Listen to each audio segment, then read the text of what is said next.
63세 과부가 38세 흑인 청년과 2주간 한 집에서 살게 된다면 어떤 일이 벌어질까요?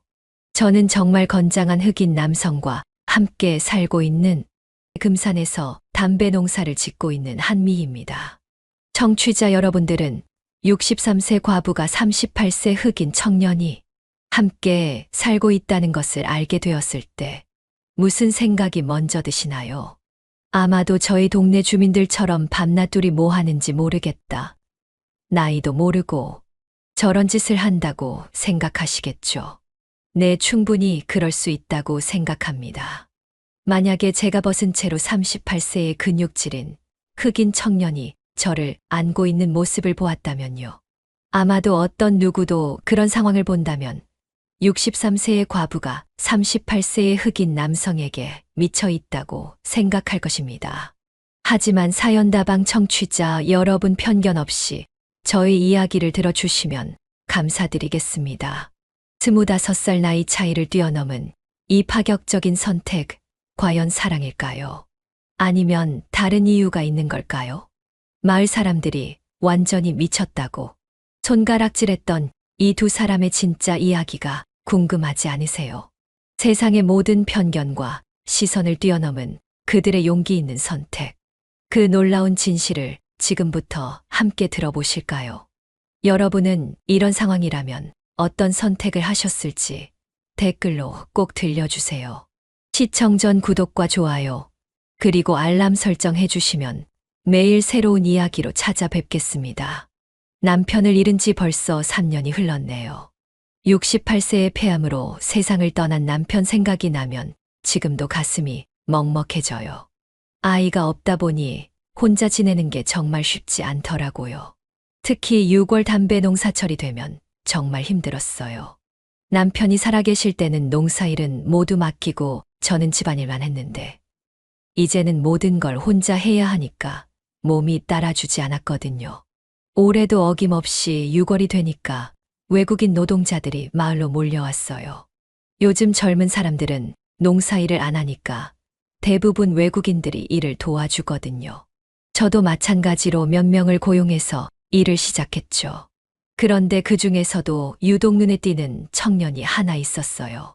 키가 크고 체격이 건장한 가나에서 온 흑인 청년이었거든요. 이름은 콰메인데 한국 이름으로는 김광수라고 하더라고요. 나이는 38세였어요. 처음에는 그냥 다른 외국인 노동자들과 비슷하겠거니 했는데 이 청년이 정말 특별했어요. 일단 한국말을 정말 유창하게 하는 거예요. 억양 하나 없이 완전히 한국 사람처럼 말하니까 깜짝 놀랐죠. 일솜씨도 남달랐어요. 다른 사람들은 대충 하고 많은 일도 꼼꼼하게 끝까지 해내더라고요. 담배 잎을 따는 것도 포장하는 것도 정말 세심하게 하는 게 보기 좋았어요. 성격도 차분하고 예의가 바른 게 영락없는 한국 청년 같았죠. 며칠 지켜보니까 이 청년이 다른 외국인들과는 확실히 달랐어요. 일을 마치고도 집에 가지 않고 혼자 담배밭을 정리하고 있는 모습을 보니까 마음이 짠했어요. 그래서 용기를 내어 말을 걸어봤죠. 어디서 잠을 자는지 물어보니까 마을 입구 컨테이너에서 여러 명이 함께 지낸다고 하더라고요. 시설이 좋지 않아서 잠을 제대로 못 잔다고 하는 게 너무 안쓰럽더라고요. 더구나 한국말도 잘하고 일도 성실하게 하는데 그런 열악한 곳에서 지낸다니 말이에요. 그때 제가 갑자기 이런 말을 했어요. 우리 집에서 지내면서 일해볼래요? 어차피 집도 크고 빈 방도 있으니까 2주 정도만 머물면서 농사일 도와주면 어떠냐고 했죠. 콰메는 처음에 정말 놀란 표정을 지었어요. 그러면서 괜찮으시겠냐고, 혹시 불편하지 않을까봐 걱정된다고 하더라고요. 그 말을 들으니까 오히려 제가 더 고마웠어요. 이렇게 예의 바른 청년이 어디 있나 싶었거든요. 그렇게 해서 콰메가 우리 집에서 머물기 시작했어요. 일주일치 옷가지랑 간단한 짐을 들고 와서는 정말 조심스럽게 행동하더라고요. 밥을 먹을 때도 제가 먹으라고 하기 전까지는 손도 안 대고, 씻을 때도 제가 언제 씻으라고 하면 되는지 물어보고요. 저는 그런 모습이 기특해서 아들처럼 챙겨주고 싶어졌어요. 아이가 없다 보니 이렇게 젊은 청년이 집에 있으니까 집 안이 훨씬 활기차게 느껴지더라고요. 괌에도 점점 편해하는 게 보였어요. 그런데 문제는 마을 사람들이었어요. 괌에가 우리 집에 온 지 사흘째 되던 날, 마을 슈퍼에 갔는데 이상한 시선을 느꼈어요. 사람들이 저를 보는 눈빛이 예전과 달랐거든요. 뭔가 수상하다는 듯이 쳐다보는 게 느껴졌어요. 그날 저녁 절친한 친구 순자가 전화를 걸어왔어요. 미희야, 혹시 내 집에 외국인 남자가 살고 있다는 게 정말이야? 벌써 소문이 나기 시작한 거였어요. 저는 순자에게 솔직하게 말했어요.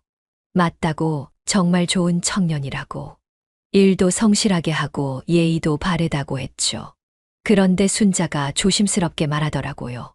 미희야, 사람들이 이상하게 생각할 수도 있어. 63세 과부가 38세 남자를 집에서 재운다고 하니까 말이야. 그 말을 듣고 나서야 제가 얼마나 순진했는지 깨달았어요. 마을이 얼마나 작은지, 그리고 사람들이 얼마나 빨리 소문을 퍼뜨리는지 완전히 까먹고 있었거든요. 다음 날 아침 동네 슈퍼를 나갔는데 이미 몇몇 안악들이 모여서 수근거리고 있더라고요. 제가 나타나자 갑자기 조용해지면서 서로 눈치를 보는 게 뻔히 보였어요. 그때 느꼈죠. 아, 이미 시작됐구나 하고요. 콰메에게는 아직 말하지 않았지만 이미 마을 전체가 우리를 주목하고 있다는 걸 알 수 있었어요. 과연 이 상황을 어떻게 헤쳐나가야 할까요? 정말 막막했어요.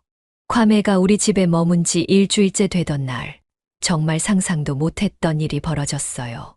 지금 생각해봐도 그날이 모든 오해와 갈등의 시작이었던 것 같아요. 그날은 날씨가 정말 더웠어요. 6월 말이라 햇볕이 뜨겁게 내리쬐는 데다가 담배밭에서 하루 종일 일을 하니까 온몸이 땀으로 범벅이 됐거든요. 콰메도 저도 정말 지쳐 있었어요.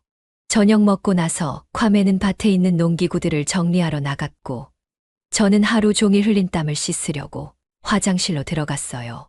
평소처럼 따뜻한 물로 샤워를 하면서 그날 하루도 무사히 지나갔다고 안도하고 있었죠. 그런데 샤워를 마치고 나오려던 순간 갑자기 어지러움이 몰려왔어요. 머리가 핑 돌면서 눈앞이 캄캄해지더라고요. 아, 이상하다 싶었는데 그 순간 바닥에 주저앉게 됐어요.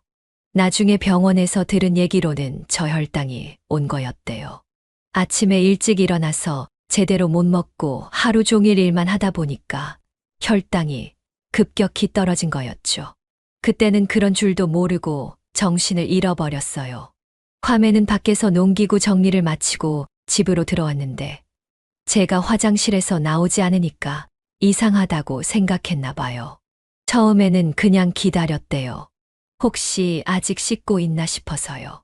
그런데 30분이 지나도 1시간이 지나도 화장실에서 아무 소리가 나지 않으니까 걱정이 되기 시작했다고 하더라고요. 콰메가 나중에 저에게 말해준 건데 그때 정말 무서웠다고 해요. 할머니 괜찮으세요? 라고 화장실 문을 두드려 봤는데 아무 대답이 없었던 거예요. 더 크게 불러봐도 마찬가지였고요. 그때부터 콰메는 정말 당황하기 시작했어요. 혹시 화장실에서 넘어지셨나? 아니면 어디 다치셨나?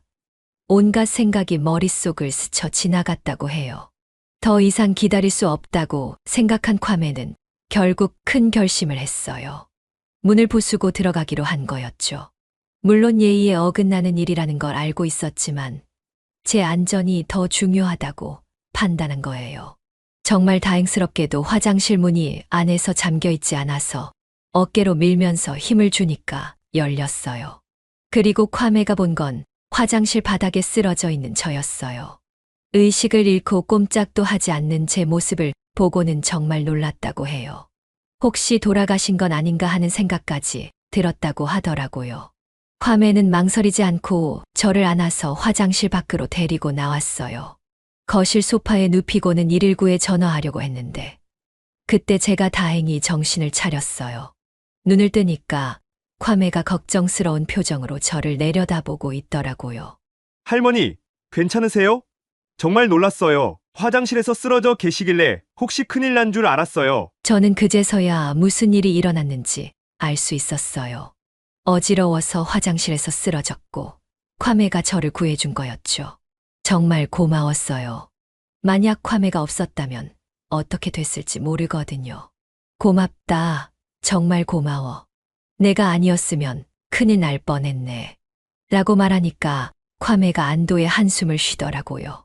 할머니가 괜찮으시면 다행이에요. 정말 무서웠어요. 그런데 문제는 그 다음에 벌어졌어요. 바로 그때 옆집 사는 김옥분 할머니가 마당으로 들어온 거예요. 평소에 가끔 놀러 오시는 분이었는데 하필이면 그 순간에 오신 거죠. 김옥분 할머니가 보신 건 콰메가 저를 거실 소파에 눕히고 있는 모습이었어요. 그런데 제가 방금 샤워를 마친 상태라 머리카락이 젖어 있었고 콰메도 저를 안고 나오느라 옷이 조금 젖어 있었거든요. 김옥분 할머니는 그 상황을 완전히 다르게 해석하신 것 같았어요. 63세 할머니와 38세 외국인 남자가 함께 있는 모습. 그것도 제가 머리가 젖은 상태로 소파에 누워있는 모습을 보고는 깜짝 놀라시더라고요. 저는 급하게 상황을 설명하려고 했어요. 옥분 언니, 오해하지 마세요. 제가 화장실에서 쓰러져서 콰메가 구해준 거예요. 하지만 김옥분 할머니는 제 말을 제대로 듣지 않으시는 것 같았어요. 그냥 어색하게 웃으시면서 아, 그래? 그럼 난 먼저 갈게. 라고 하시고는 급하게 나가시더라고요. 그 순간 저는 불길한 예감이 들었어요. 김옥분 할머니는 원래 입이 가벼운 분이거든요. 이 상황을 다른 사람들에게 어떻게 말씀하실지 벌써 걱정이 되기 시작했어요. 콰메도 뭔가 잘못됐다는 걸 눈치챈 것 같았어요. 할머니, 방금 그 할머니가 우리를 이상하게 보신 것 같은데 괜찮을까요? 라고 걱정스럽게 물어보더라고요. 저는 괜찮다고 대답했지만 사실 마음은 편하지 않았어요. 그날 밤 잠자리에 들면서도 계속 그 일이 마음에 걸렸거든요. 과연 김옥분 할머니가 오늘 본 걸 어떻게 받아들이셨을까? 혹시 이상하게 생각하시는 건 아닐까? 그런데 제 걱정이 현실이 되는 데는 그리 오랜 시간이 걸리지 않았어요. 다음 날 아침부터 마을이 완전히 뒤집히기 시작했거든요. 다음 날 아침 동네 슈퍼에 갔을 때 이미 분위기가 이상했어요. 평소 같으면 아침 인사를 나누던 이웃들이 저를 보자마자 수군거리기 시작하더라고요. 그리고 제가 다가가면 갑자기 조용해지고요. 동네 수표 사장인 영순 씨가 저를 보자마자 눈을 동그랗게 뜨면서 다른 손님들과 뭔가 의미심장한 눈빛을 주고받더라고요. 그리고는 조심스럽게 말을 꺼냈어요. 미애 씨, 어제 집에서 무슨 일 있었다면서요? 옥분 언니가 그러는데 뭔가 이상한 걸 봤다고 하던데요. 그 순간 제 머릿속이 하얘졌어요. 역시 김옥분 할머니가 어제 일을 다른 사람들에게 말씀하신 거였어요. 그런데 문제는 어떻게 말씀하셨느냐는 거였죠. 저는 급하게 상황을 설명했어요. 아, 그 일 말이에요. 제가 화장실에서 저혈당으로 쓰러졌는데 콰메가 구해준 거예요. 정말 다행이었어요. 콰메가 없었으면 큰일 날 뻔했거든요. 그런데 영순 씨 표정을 보니까 뭔가 다른 얘기를 들은 것 같았어요. 아, 그래요? 그런데 옥군 언니 말로는 좀 이상한 상황이었다던데요. 머리가 젖은 상태로 소파에 누워 계시고 그 외국인 남자가 옆에 있었다고 하던데요. 저는 당황스러웠어요. 분명히 제대로 설명했는데 왜 이상하게 받아들이는 거죠? 제가 화장실에서 쓰러진 걸 콰메가 구해준 거라고 했잖아요. 하지만 영순 씨는 여전히 의심스러운 표정이었어요. 그리고 슈퍼에 있던 다른 손님들도 저를 힐끔힐끔 쳐다보면서 뭔가 수근거리고 있었어요. 그때 깨달았죠. 이미 소문이 완전히 다른 방향으로 퍼져나가고 있다는 걸요. 집에 돌아와서 콰메에게 이야기했어요.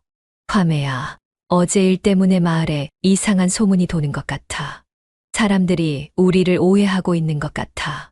콰메가 정말 걱정스러운 표정을 지으면서 말하더라고요. 할머니, 정말 죄송해요. 제가 할머니를 구하려고 한 일인데 오히려 할머니가 오해받게 만들었네요. 제가 어떻게 해야 할까요? 그때는 아직 소문이 어느 정도인지 몰랐어요. 그런데 오후에 복지관 어르신 모임에 갔을 때 정말 충격을 받았어요. 평소 친하게 지내던 할머니들이 저를 보는 눈빛이 완전히 달라져 있었거든요. 특히 마을에서 가장 입이 센 박정자 할머니가 노골적으로 이상한 소리를 하기 시작했어요. 미희야, 요즘 집에 젊은 남자가 산다면서? 더구나 외국인이라고? 혼자 사는 과부가 그런 일을 해도 되는 거야? 저는 화가 나면서도 차분하게 대답했어요. 정자 할머니, 오해하지 마세요. 그냥 농사일 도와주는 일꾼이에요. 정말 착하고 성실한 아이거든요. 그랬더니 박정자 할머니가 비웃듯이 말하더라고요. 일꾼? 일꾼이 집주인이랑 그런 짓을 해? 어제 옥분이가 본 건 뭐야? 63세가 38세랑 그런 짓을 하다니 정말 나이도 모르고 한다더니 맞네. 그 말을 듣는 순간 정말 머리에 피가 확 올랐어요. 그런 짓이라니요? 도대체 무슨 소리를 하시는 거예요? 저는 정말 화장실에서 쓰러진 걸 콰매가 구해준 거라고요. 하지만 박정자 할머니는 들으려고 하지 않았어요. 그래, 그렇게 둘러대봐. 옥분이가 뭘 봤는지 다 알고 있어. 머리 젖은 채로 소파에 누워있고 그 흑인 남자가 옆에 있었다며. 대낮에 그런 짓을 하다니 정말 뻔뻔하기도 해. 복지관에 있던 다른 할머니들도 수근거리기 시작했어요. 그래도 미희가 그럴 사람은 아닌 것 같은데. 아니야. 요즘 과부들 다 그래. 나이 먹고도 남자를 밝힌다고. 더구나 외국인하고 말이야. 저는 정말 견딜 수가 없었어요. 더 이상 그 자리에 있을 수 없어서 복지관을 나왔어요. 걸어오는 내내 눈물이 났어요. 왜 사람들은 진실을 들으려고 하지 않을까요? 왜 이렇게 악의적으로 해석하는 걸까요? 집에 돌아와서 콰매에게 모든 걸 말했어요. 콰매가 정말 미안해하면서 말하더라고요. 할머니, 정말 죄송해요. 다 제 잘못이에요. 제가 당장 나가겠어요. 더 이상 할머니가 오해받게 할 수는 없어요. 그런데 콰매가 나가겠다고 하니까 오히려 제가 더 화가 났어요. 왜 나가야 해? 내가 뭘 잘못했다고? 사람 살려준 게 잘못이야. 진실을 모르는 사람들이 잘못된 거지. 내가 잘못한 게 아니야. 그날 저녁 절친한 친구 순자가 찾아왔어요. 순자는 평소와 달리 심각한 표정이었어요. 미희야, 마을에 이상한 소문이 도는데 정말 괜찮아? 사람들이 너를 이상하게 보고 있어. 순자에게도 자세히 설명했어요. 화장실에서 쓰러진 일, 콰매가 구해준 일, 그리고 김옥분 할머니가 오해한 일까지 모든 걸 말했죠. 순자는 제 말을 듣고 나서 고개를 끄덕였어요. 미희야, 나는 내 말을 믿어. 그런데 문제는 다른 사람들이야. 이미 소문이 너무 많이 퍼져서 진실을 말해도 들으려고 하지 않을 거야. 어떻게 할 거야? 그때까지만 해도 저는 시간이 지나면 괜찮아질 거라고 생각했어요. 진실은 언젠가 밝혀지기 마련이라고 생각했거든요. 하지만 다음 날 마을 이장님이 직접 찾아오면서 상황은 더욱 심각해졌어요. 이장님이 오신 이유는 간단했어요. 마을 체면을 위해서 콰매를 당장 내보내라는 거였죠. 미 씨, 이제 그만해요. 온 마을이 웃음거리가 됐어요. 그 외국인을 당장 내보내세요. 저는 이장님께도 진실을 설명했지만 소용없었어요. 이미 마을 전체가 저와 콰매를 이상한 관계로 보고 있었거든요. 과연 이 오해를 어떻게 풀어야 할까요? 정말 막막했어요. 이장님과 실랑이를 벌인 지 이틀 뒤 정말 예상하지 못했던 일이 벌어졌어요. 서울에 사는 조카 정수가 갑자기 내려온 거예요. 전화 한 통 없이 말이에요. 정수는 제 남편의 조카로 저희에게 자식이 없다 보니 친아들처럼 여기며 키운 아이였어요. 지금은 서울에서 직장을 다니며 가정을 꾸리고 살고 있죠. 평소에도 제가 혼자 지내는 걸 많이 걱정했거든요. 그날 오후 정수가 차를 몰고 우리 집 마당에 들어섰을 때 표정부터 심상치 않았어요. 평소 같으면 밝게 인사하던 정수가 얼굴이 새파랗게 질려서는 곧바로 큰 소리를 내기 시작했어요. 작은 어머니, 지금 뭐 하는 거예요? 온 마을이 웃음거리가 됐다는 거 아세요? 서울에 있는데도 소문이 다 올라왔어요. 작은 어머니가 외국인 남자를 집에 들여놓고 산다고요. 정수의 목소리가 워낙 커서 콰메가 깜짝 놀라면서 일어났어요. 그리고는 정중하게 인사를 하려고 했는데 정수는 쳐다보지도 않더라고요. 당장 나가세요.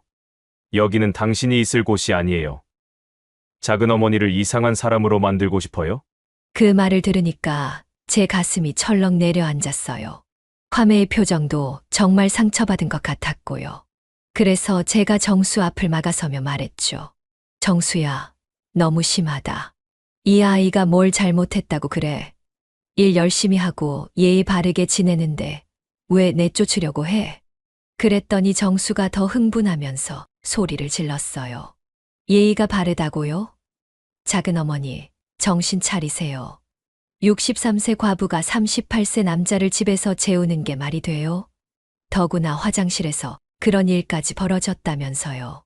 아, 정수도 그 소문을 들었구나 싶었어요. 저는 급하게 진실을 설명했어요. 정수야, 그건 오해야. 내가 화장실에서 저혈당으로 쓰러진 걸 콰메가 구해준 거야. 정말 다행이었어. 하지만 정수는 제 말을 믿으려고 하지 않았어요. 작은 어머니, 그런 말로 저를 속이려고 하세요? 온 마을 사람들이 다 봤다는데요. 작은 어머니가 머리 젖은 채로 소파에 누워있고 그 남자가 옆에 있었다고요. 정수의 말을 듣고 있으니까 정말 화가 났어요. 정수는 제 말을 듣지도 않고 계속 화를 냈어요. 작은 어머니, 체면은 생각 안 하세요? 동네 사람들이 뭐라고 하는지 아세요? 완전히 미쳤다고 해요. 나이도 모르고 남자를 밝힌다고요. 그 말을 들으니까 정말 기가 막혔어요. 내가 남자를 밝힌다고. 도대체 누가 그런 말을 하는 거니? 저는 정말 억울해서 목소리를 높였어요. 정수야, 내가 어떻게 그런 말을 할 수 있어? 작은 엄마가 그런 사람인 줄 알았어? 콰메는 정말 착한 아이야. 나를 진짜 어머니처럼 모시고 있어. 그런데 정수는 더욱 격해졌어요. 어머니처럼 모신다고요? 작은 어머니, 정말 정신 차리세요. 38세 남자가 63세 여자를 어머니로 본다고요? 말이 안 돼요. 더구나 외국인인데요. 콰메가 그 광경을 보더니 조용히 짐을 챙기기 시작했어요. 그리고는 저에게 와서 말하더라고요. 할머니, 죄송해요. 제가 여기 있어서 할머니가 이런 일을 당하시는 것 같아요. 저 이제 나가겠어요. 정말 감사했습니다. 그런데 콰메가 그렇게 말하니까 더 화가 났어요. 왜 이 좋은 아이가 나가야 하나요? 잘못한 게 뭐가 있다고요? 안 돼, 나가지 마. 내가 왜 나가? 잘못한 것도 없는데 왜? 정수는 제가 콰메를 붙잡자 더욱 격해졌어요. 작은 어머니, 정신 차리라고요. 온 동네 사람들이 수근거리는데 아직도 모르세요? 이러다가 정말 큰일 나요. 그때 콰메가 조용히 말했어요. 할머니, 정수 씨 말씀이 맞는 것 같아요. 제가 있으면 할머니가 계속 이런 일을 당하실 거예요. 저 정말 나가겠어요. 콰메의 눈에 눈물이 맺혀 있는 게 보였어요. 이 착한 아이가 왜 이런 일을 당해야 하나 싶어서 가슴이 아팠죠. 정수는 콰메가 나간다고 하니까 조금 진정되는 것 같았어요.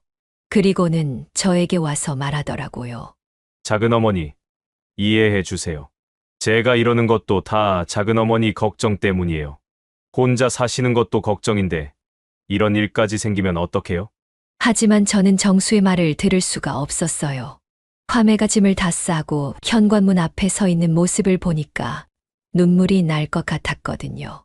그때 마침 절친한 친구 순자가 소란을 듣고 찾아왔어요. 순자는 상황을 대충 파악하고는 정수에게 말했어요. 정수야, 너무 심하게 하는 거 아니야? 그 청년이 뭘 잘못했다고? 일 열심히 하고 예의 바르게 지내는데 왜 내쫓으려고 해? 순자의 말에 정수가 당황스러운 표정을 지었어요. 순자 이모, 그게 아니라 사람들이 이상하게 보잖아요. 더구나 나이 차이도 그렇고요. 순자가 한숨을 쉬면서 말했어요. 그래, 사람들이 이상하게 본다고 쳐. 그런데 미희가 뭘 잘못했어?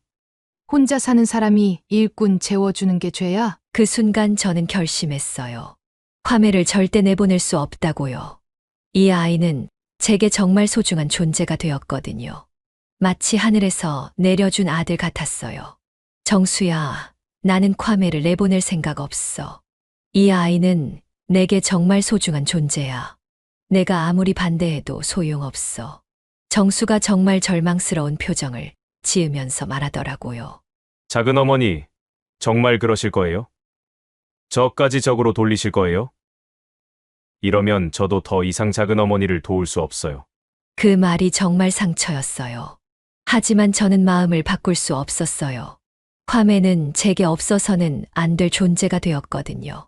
그날 밤 정수는 결국 서울로 돌아갔어요. 떠나면서도 계속 걱정스럽다는 표정이었지만 더 이상 말리지는 않더라고요.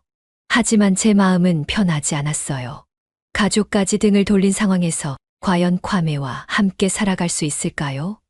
정말 막막했어요. 정수가 서울로 돌아간 지 일주일 후 콰메와 함께 지낸 지도 벌써 2주가 되어 갔어요.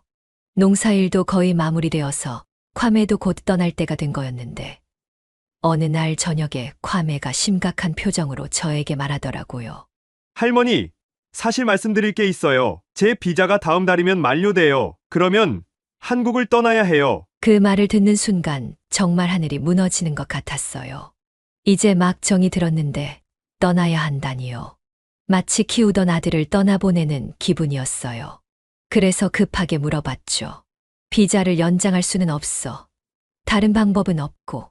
콰메가 고개를 저으면서 말하더라고요. 관광 비자로는 한계가 있어요. 취업 비자를 받으려면 정말 어렵고 다른 방법도 마땅치 않아요. 그날 밤 저는 잠을 이룰 수가 없었어요. 콰메가 떠나면 다시 혼자가 되는 거잖아요. 이 아이가 없으면 집이 얼마나 적막할지 생각만 해도 답답했어요. 며칠 동안 이런저런 방법을 찾아봤어요. 인터넷도 찾아보고 면사무소에도 가서 물어보고 그런데 마땅한 방법이 없더라고요. 취업 비자는 조건이 까다롭고 다른 방법들도 현실적으로 어려웠어요. 그러던 중에 순자가 저에게 조심스럽게 말을 꺼냈어요. 미희야, 혹시 들어본 적 있어? 입양을 하면 가족 관계가 성립되어서 체류할 수 있다던데. 그 말을 듣는 순간 머리가 띵했어요. 입양이라고요? 저와 콰메가요? 처음에는 정말 말도 안 된다고 생각했어요. 나이 차이도 25살이나 나고 더구나 저는 63세인데요. 하지만 며칠 더 생각해보니까 이것밖에 방법이 없을 것 같았어요. 그래서 용기를 내어 콰메에게 이야기해봤어요. 콰메야, 혹시 정말 한국에 계속 있고 싶다면 우리가 입양 관계를 맺는 건 어때? 내가 너를 아들로 입양하는 거야. 콰메가 깜짝 놀라면서 말하더라고요. 할머니, 그게 무슨 말씀이세요?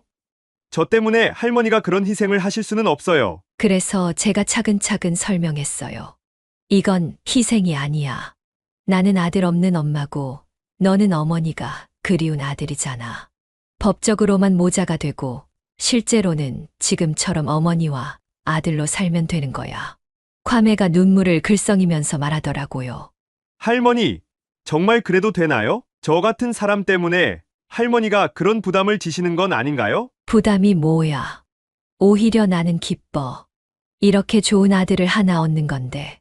그렇게 해서 우리는 입양 관계를 맺기로 결정했어요. 하지만 문제는 이 사실을 마을 사람들에게 어떻게 알릴지였어요. 분명히 난리가 날 게 뻔했거든요. 먼저 순자에게 이야기했어요. 순자야, 우리 입양하기로 했어. 내가 콰메를 아들로 입양할 거야. 순자가 커피를 마시다가 확 뱉을 뻔했어요. 뭐라고? 정말이야? 63세가 38세를 입양한다고? 미쳤구나, 정말. 하지만 제가 차근차근 사정을 설명하니까 순자도 점차 이해하는 것 같았어요. 법적으로만 모자고 실제로는 지금처럼 살 거라는 걸 말이에요. 그 다음에는 가장 걱정되는 정수에게 전화를 했어요. 정수야, 작은 엄마가 할 말이 있어. 무슨 일이에요? 작은 어머니? 콰메를 입양하기로 했어. 내 아들로 만들 거야. 전화기 너머로 정수가 크게 숨을 들이쉬는 소리가 들렸어요. 그리고 잠시 침묵이 흐른 후에 폭발했어요. 작은 어머니, 정말 미치신 거예요? 63세에 38세를 입양한다고요? 완전히 정신을 잃으신 거 아니에요? 정수의 목소리가 워낙 커서 괌에도 들었을 거예요. 그래서 제가 조용히 말했어요. 정수야, 너무 흥분하지 마. 이건 정말 괌에가 한국에 계속 있을 수 있도록 도와주는 거야. 하지만 정수는 들으려고 하지 않았어요. 작은 어머니, 그게 말이 돼요? 입양을 장난으로 하는 거예요? 더구나 외국인과요? 이러다가 큰일 나요. 정수와 1시간 넘게 실랑이를 벌였지만 결국 설득할 수는 없었어요. 정수는 당장 내려가서 말리겠다고 협박까지 했죠. 그 다음 날 마을에 소문이 퍼지기 시작했어요.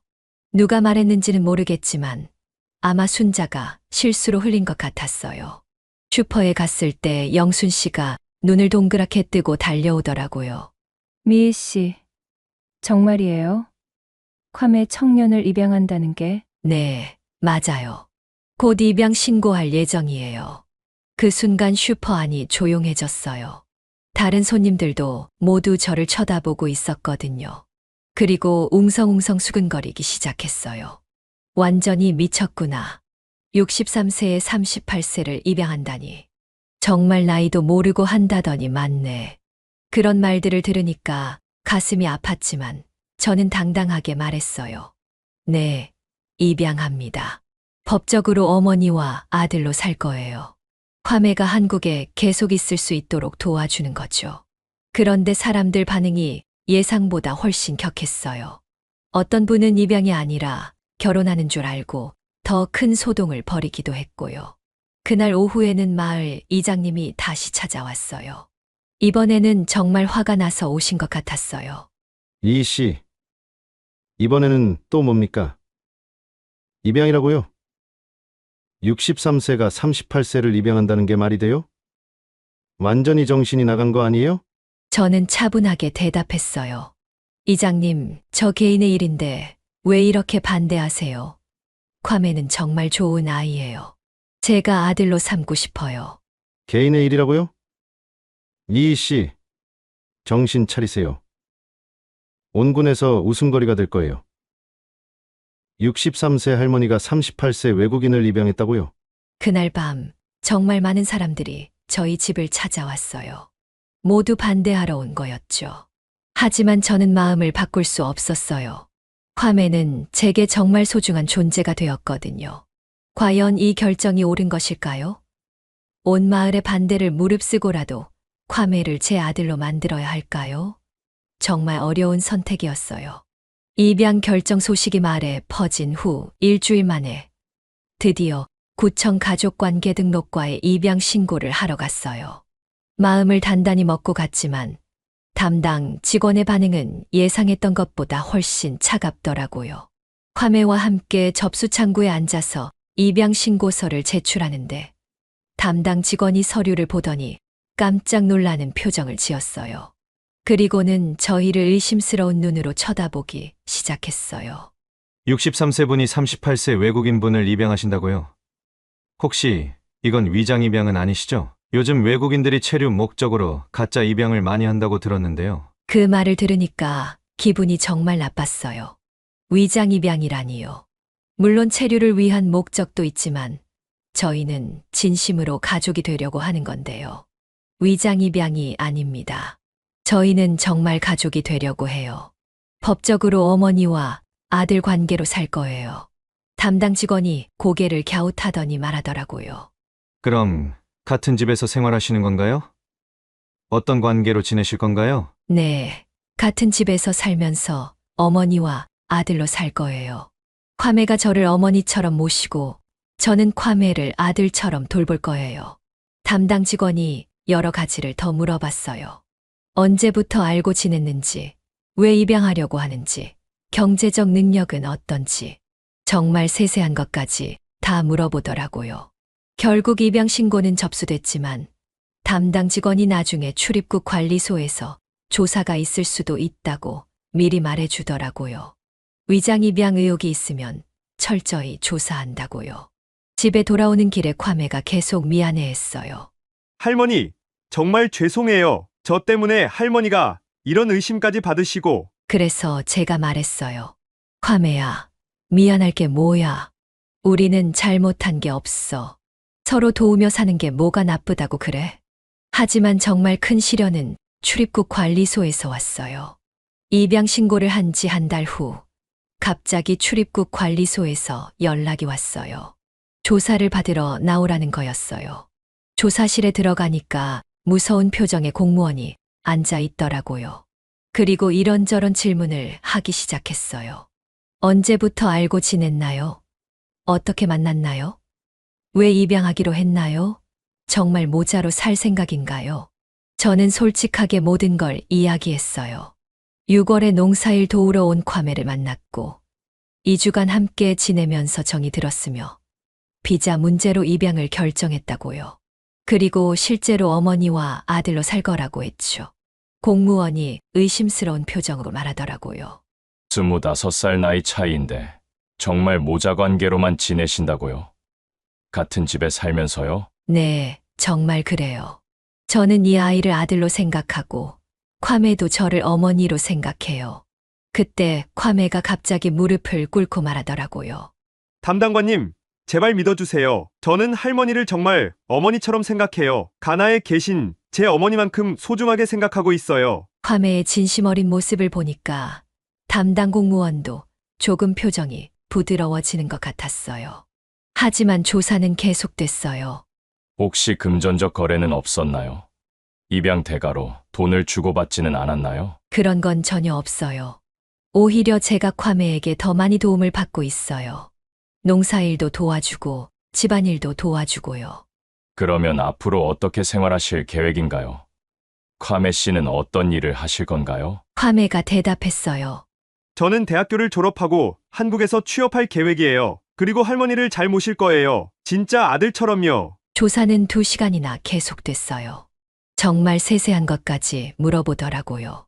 어떤 방에서 자는지, 어떻게 생활하는지, 가족 관계는 어떤지, 앞으로 계획은 뭔지, 특히 진짜 모자 관계인지를 확인하기 위해서 정말 까다로운 질문들을 했어요. 서로에 대해서 얼마나 잘 알고 있는지, 일상생활은 어떻게 하는지, 가족 같은 느낌이 드는지, 저는 모든 질문에 솔직하게 대답했어요.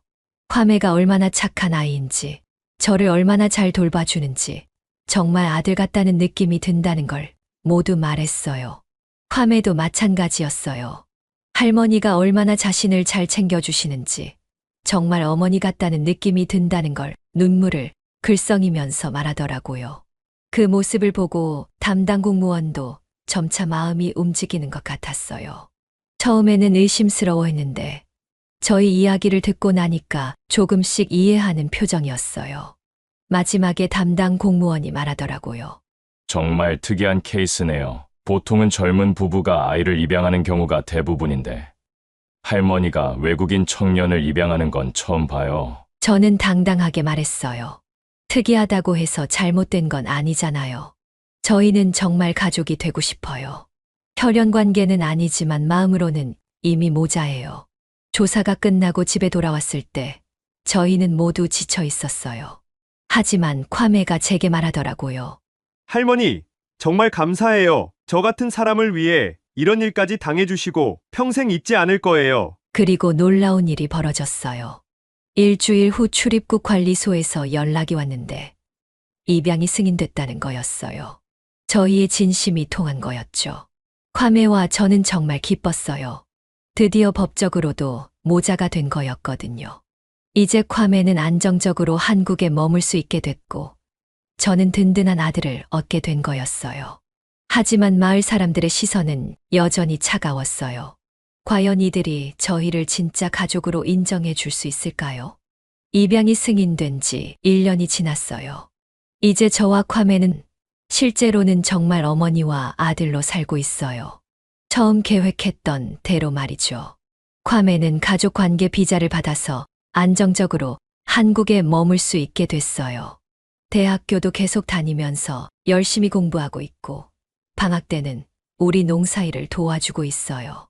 가장 놀라운 변화는 마을 사람들의 태도였어요.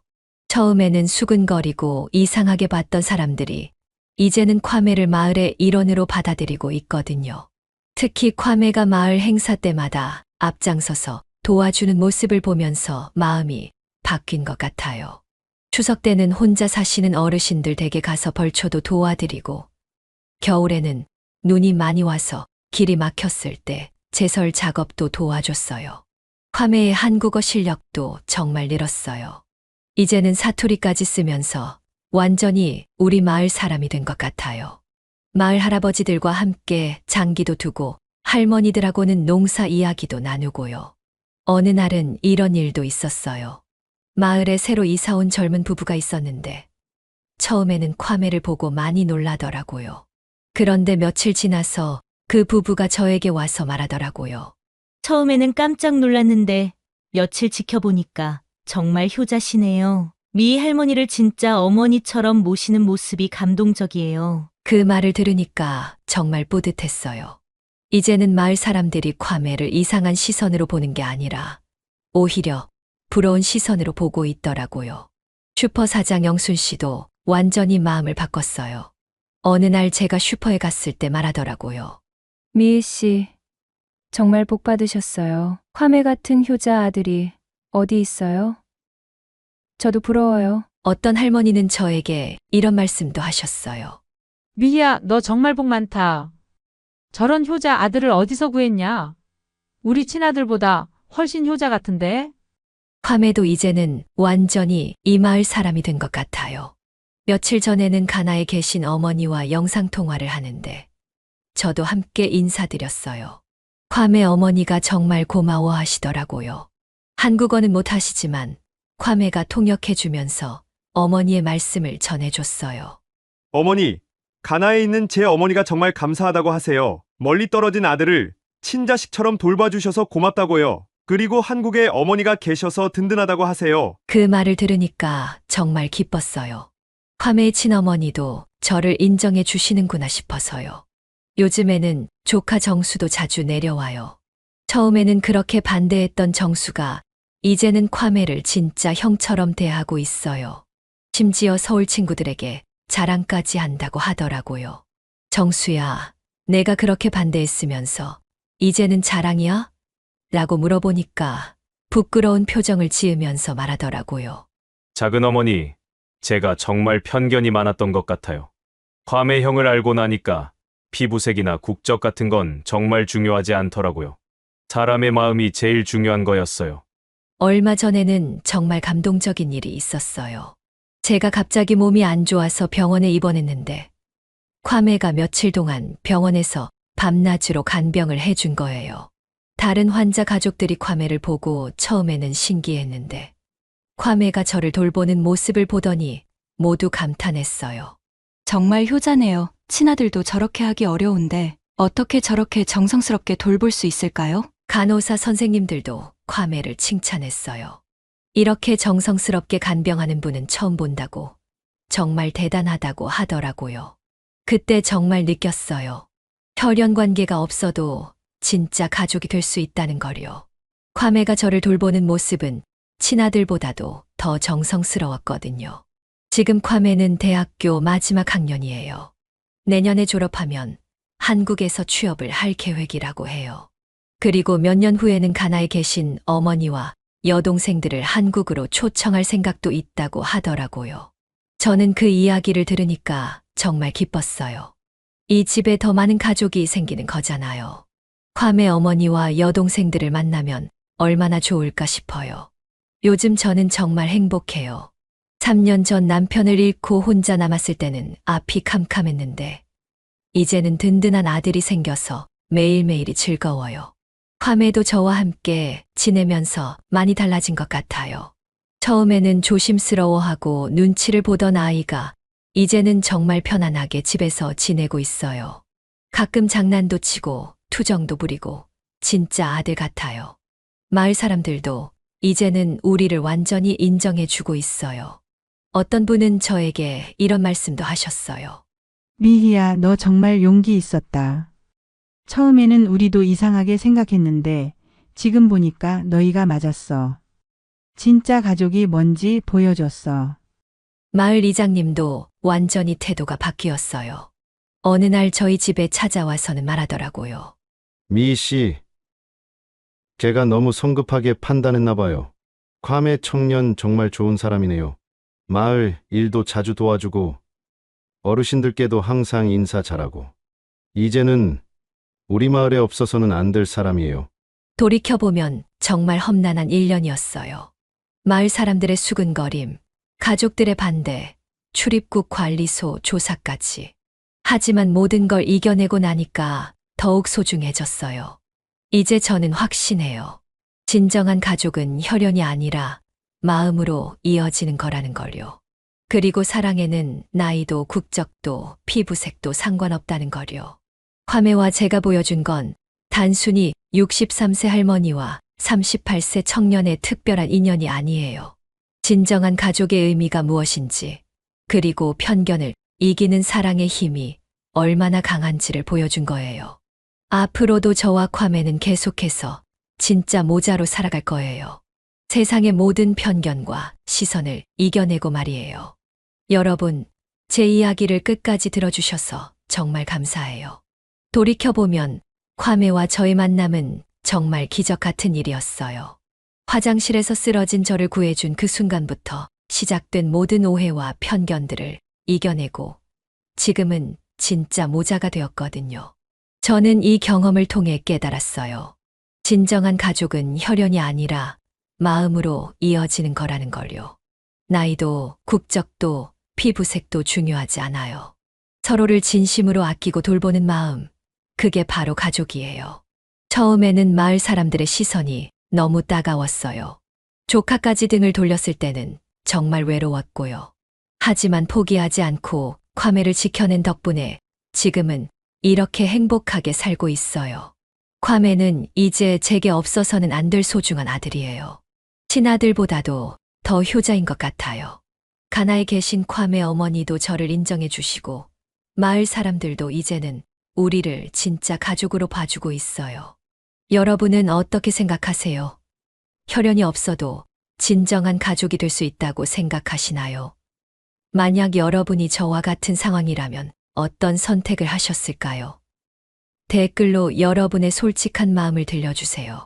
이런 따뜻한 이야기들이 더 듣고 싶으시다면 구독과 좋아요, 알림 설정까지 꼭 눌러주세요. 여러분의 작은 관심이 더 많은 분들에게 희망을 전할 수 있어요. 감사합니다.